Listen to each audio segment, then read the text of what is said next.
Reflecting Christ, a devotional by Ellen G. White.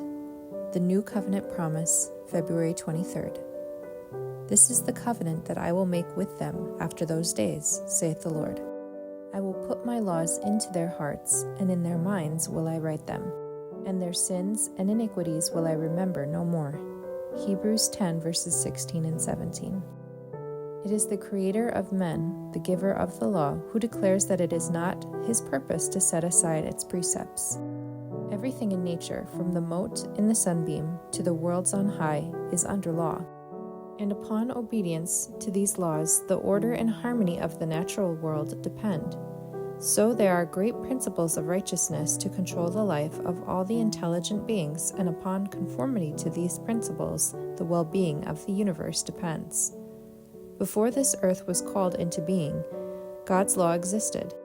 Angels are governed by its principles, and in order for earth to be in harmony with heaven, man also must obey the divine statutes. To man in Eden, Christ made known the precepts of the law, when the morning stars sang together and all the sons of God shouted for joy. Job 38 verse 7. The mission of Christ on earth was not to destroy the law, but by his grace to bring man back to obedience to its precepts. The beloved disciple who listened to the words of Jesus on the Mount, writing long afterward under the inspiration of the Holy Spirit, speaks of the law as of perpetual obligation. He says, "Sin is the transgression of the law, and that whosoever committeth sin transgresseth also the law." 1 John 3 verse 4. He makes it plain that the law to which he refers is an old commandment which ye had from the beginning. Chapter 2, verse 7. He is speaking of the law that existed at the creation and was reiterated upon Mount Sinai. He, Jesus, was to show the spiritual nature of the law, to present its far-reaching principles, and to make plain its eternal obligation.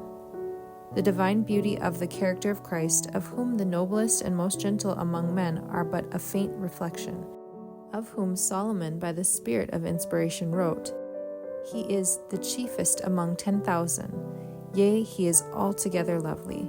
Song of Solomon 5 verses 10 through 16. Of whom David, seeing him in prophetic vision, said, "Thou art fairer than the children of men." Psalm 45 verse 2. Jesus, the express image of the Father's person, the effulgence of his glory, the self-denying Redeemer, throughout his pilgrimage of love on earth, was a living representation of the character of the law of God. In his life it is made manifest that heaven-born love, Christ-like principles, underlie the laws of eternal rectitude. Those principles that were made known to man in paradise as the great law of life will exist unchanged in paradise restored. Thoughts from the Mount of Blessing, page 48 through 51.